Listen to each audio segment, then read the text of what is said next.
Alright guys, this is CT 4071, lesson number 2, imaging the thorax, and we are going to be talking about the CTA chest for pulmonary angiography today, or CTA for a PE study.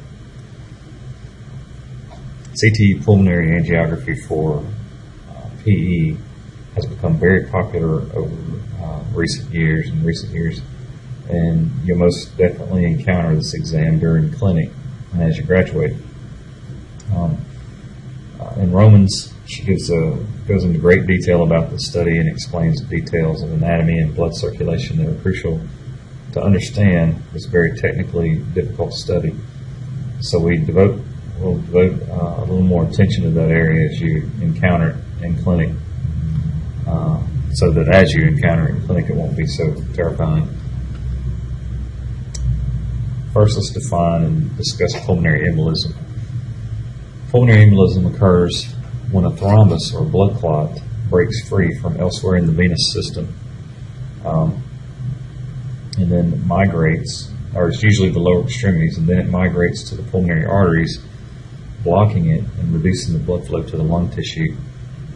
Positioning for a CTA chest is the same as for a CT chest. The supine, patient supine with their arms above their head to eliminate artifact from the shoulders. And then the scan parameters include the apex of the lungs to just below the diaphragm. To facilitate a contrast flow rate of 4 plus milliliters a second, the patient must have an angiocatheter that is at least a 20 gauge or bigger. And we're going to use about 75 to 100 milliliters of contrast. You really don't need much more than that, even on larger patients, because we're just looking, it goes straight to the bolus goes straight to the pulmonary arteries really quickly, so a lot of IV contrast is not necessary. Multi-detector angiographies become the imaging mainstay in the diagnosis of PE. Multi-detector CT scanners have energized this trend with improved image quality, thinner slices to promote enhanced post-processing reconstructions, and superb CT angiographic capability, and more rapid imaging to assist in that scanning the dyspneic patient, or the patient that's unable to hold their breath very well.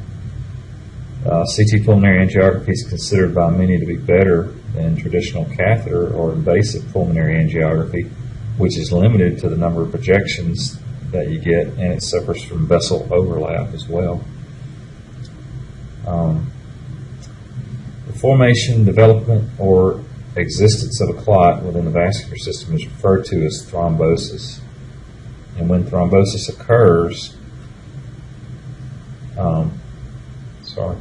when thrombosis occurs during hemorrhage, it may be a life-saving process.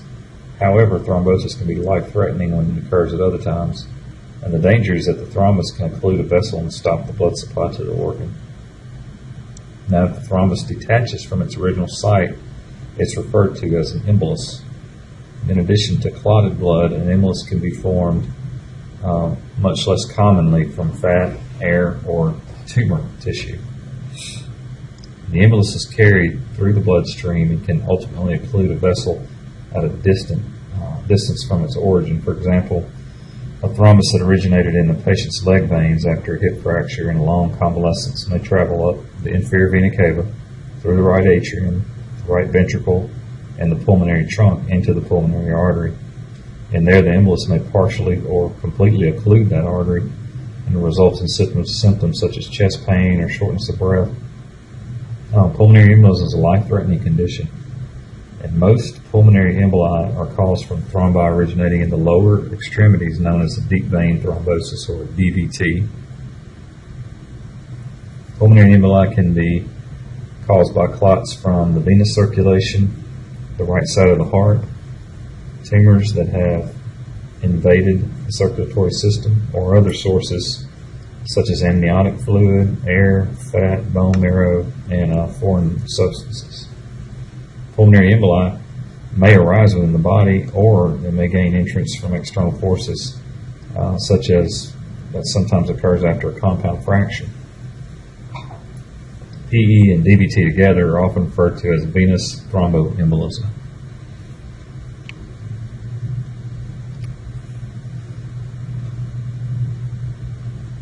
It's probably a review for you, but it'll kind of help you see where the contrast flows as it enters, but we'll talk about that specifically later. But this tells you how the blood flows through the heart and what exactly we're looking for. So as the term circulation suggests, blood flow through the vessels is arranged to form a circuit.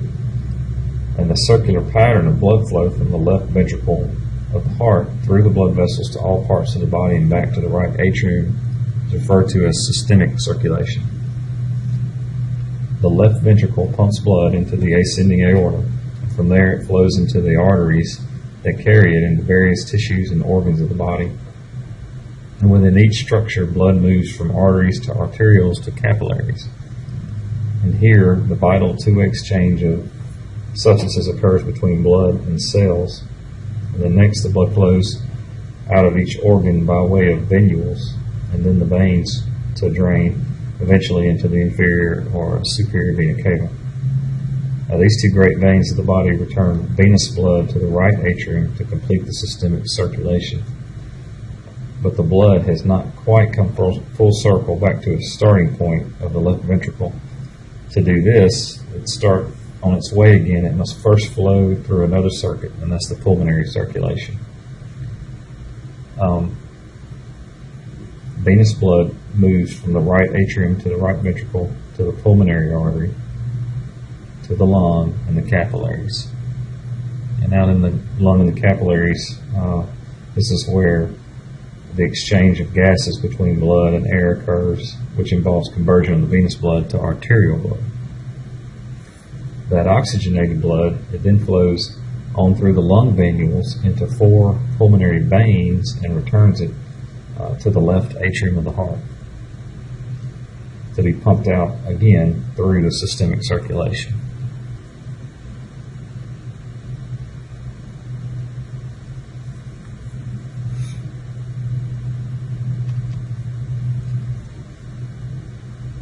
Pulmonary artery follows closely the subdivision of the bronchial tree. This figure here illustrates that. It arches over the right main bronchus, here, over the right main bronchus, and lies dorsal and slightly lateral to that bronchus, to the bronchus. The artery decreases more rapidly in size than the bronchus that accompanies it.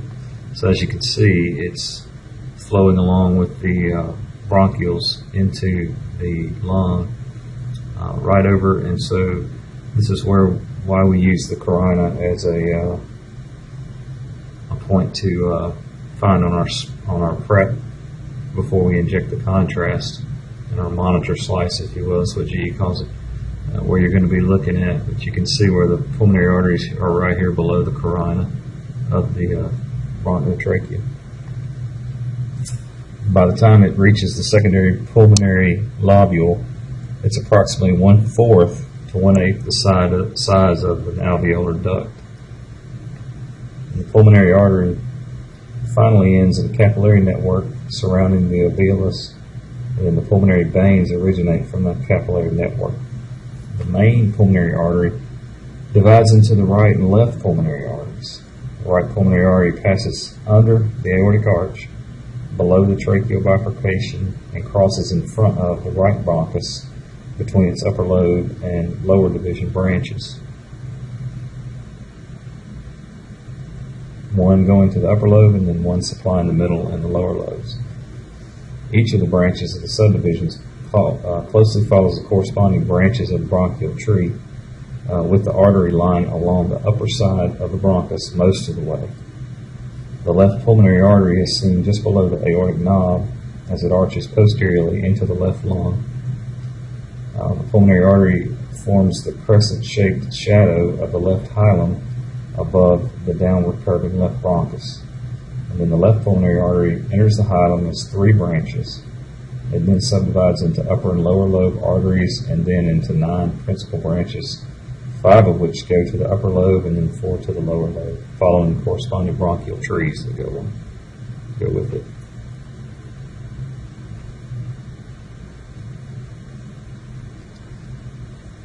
So pulmonary angiography has long been considered the gold standard of diagnosis of acute PE.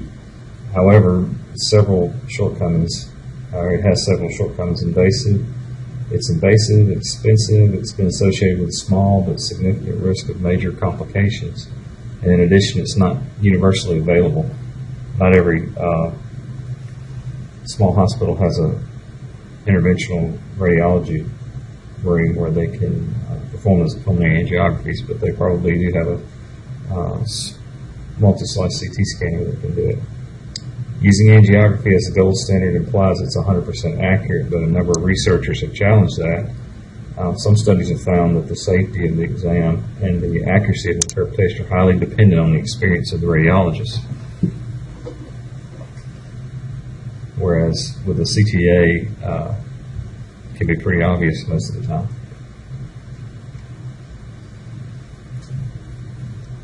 The role of D-dimer in CTA is something that we need to talk about.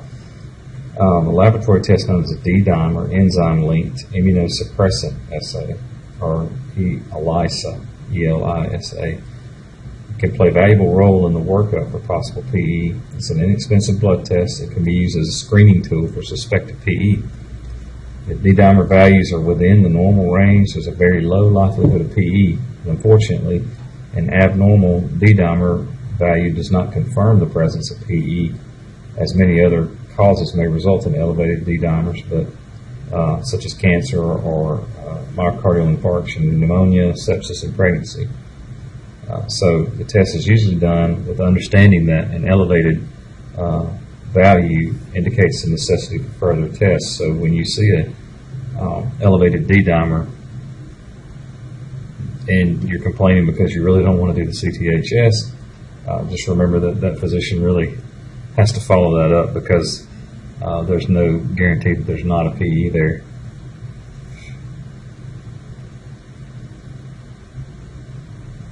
It's clear that a method less invasive than pulmonary angiography and more specific than VQ scanning or lung scans in nuclear medicine to assess for thrombus in pulmonary arteries is a welcome advance. Helical CT offers direct visualization of the pulmonary vasculature, and as a substitute for the VQ scan or angiography, it plays a major role in the detection of both acute and chronic thromboembolic diseases.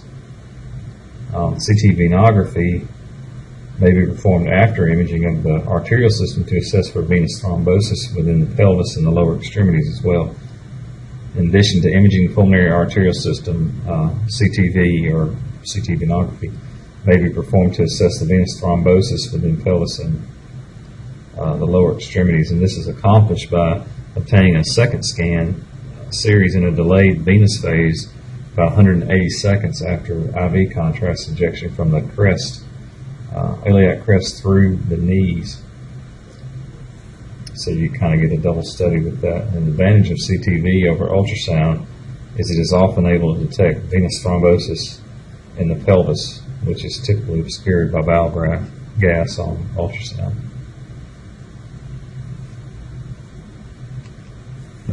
So the CT images on this slide demonstrate large PE. The axial slice on the left shows a large thrombus that's called a saddle embolism.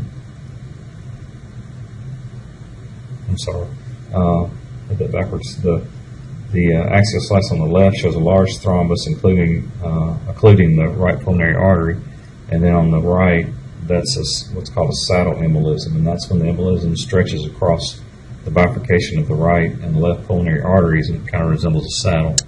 You can see that here as it goes across both bifurcation of both pulmonary arteries here.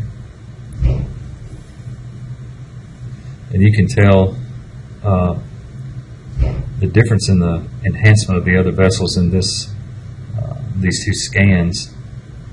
Just a side note here, you're going to scan these CTA chests all the time, and ideally this is what you want on this right image here, where only the pulmonary arteries are highlighted. There's a little in the vena cava here, that's unavoidable, but this is ideal. There's enhancing coming in the aorta here, none in the descending, but I'm sorry, ascending. But this is what you're going to get most of the time, where you have pulmonary arteries on the left image here. Pulmonary arteries are highlighted, plus the aorta, plus the IVC, and then you're also going to have the veins below when you cut below the pulmonaries here, arteries. So it's going to be a highlighted whole mediastinum there. But as long as you got the pulmonary arteries highlighted, then you've done your job. But ideally, to keep from getting any venous contamination in the lung fields, this is the correct time to catch it, when it's just pulmonary arteries highlighted. The slower scanners, it's kind of hard to do, and by slower I mean 16 slice or slower. You really don't need to do them on below a 16 slice scanner, but they can be done on 8 slice. So PE is classified as massive or submassive. The classification is not dependent upon the amount of clot present in the pulmonary arteries alone. The physician takes into consideration the patient's vital signs, the physical symptoms such as dyspnea upon lying when there's supine, and dyspnea on exertion, etc. The patient's signs and symptoms, along with the amount of clot present, classifies the PE as massive or submassive, and then the patient's treated accordingly. So just because this is a large thrombus here doesn't necessarily classify it as a massive clot or a massive PE. It could be a submassive PE along with the symptoms. These coronal views demonstrate a clot that lies in the pulmonary arteries, that lines the pulmonary arteries. It's pretty wild. You can see how valuable those coronal images are in depicting the length and extent of the clot. In the NPR image, you can see more clot farther down the right pulmonary artery branches. So here you are, a coronal image, and here's this clot just coming all the way down on this left image here, all the way down that pulmonary, the left pulmonary. And here it is again, a little close up, and then there's clot over here as well in these peripheral arteries that are coming out on the right, and then here's a MIP view of it, and you can see the clot occluding here, and then this clot here that's pretty massive in size.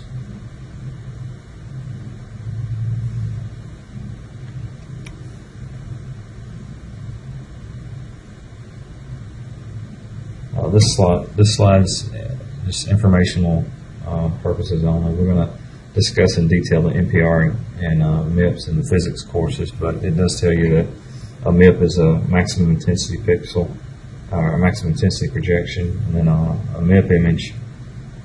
I'm sorry, let me back up here. The NPR stands for multiplanar reconstructions, and the technologist instructs the computer to reconstruct the axial images into sagittals and coronals. The MIP is a maximum intensity projection. On a MIP, you can't see anything under the contrast media because of the maximum Hounsfield units that are in the vessels. The image on the slide before this one shows the usefulness as it demonstrates the clots in the vessels, but these are just a couple of images of the MIPS here. Like I said, we'll talk about those later. Just wanted to associate those with this MIP image here. That's what we're talking about when we say MIP.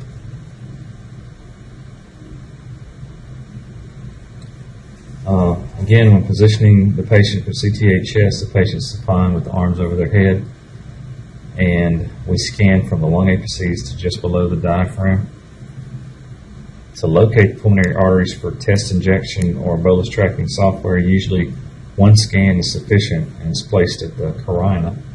You can look back at slide 33 and see how the bifurcation of the trachea coincides with the bifurcation of the pulmonary artery, and I kind of pointed that out earlier.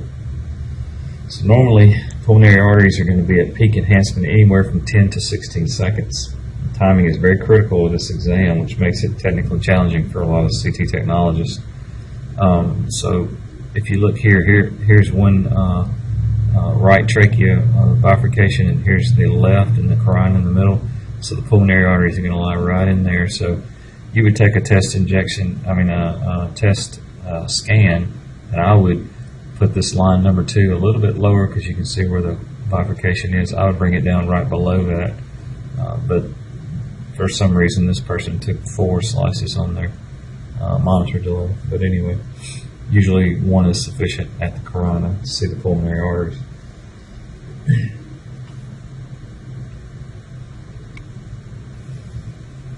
So these are the main tenets or the important things for you to remember when scanning the CTA chest. You can find these in DiMaio.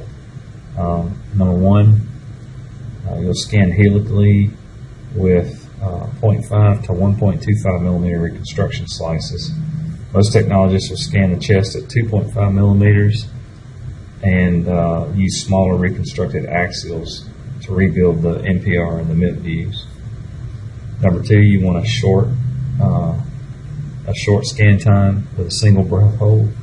This allows you to capture the peak enhancement of the pulmonary arteries without motion and all that stuff. And then number 3, you want to have the pulmonary arteries have to be displayed at peak enhancement, which is why the bolus tracking or the test injection methods are used. It's sometimes best to scan caudocranial because of motion artifacts, and you can reduce those when the patient's breathing is higher. And I'm sorry, let me rephrase that. It's sometimes best to scan cranial caudal because of the motion artifact is reduced due to the patient breathing is higher in the chest, and there's less streak artifacts from the SVC as that scan progresses.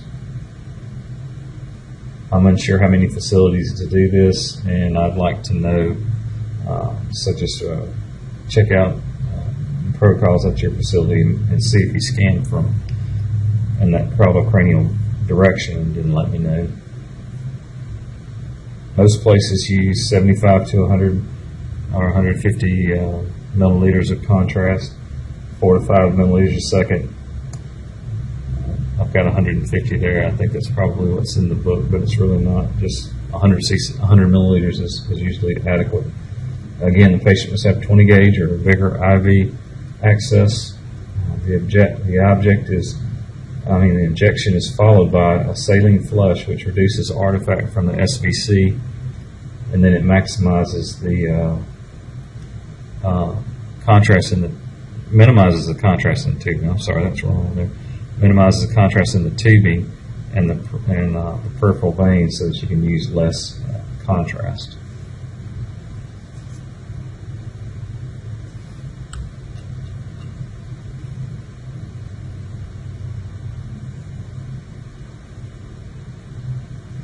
Alright, so we're going to stop right here with the CTA of pulmonary arteries, and we'll pick up with cardiac CT next.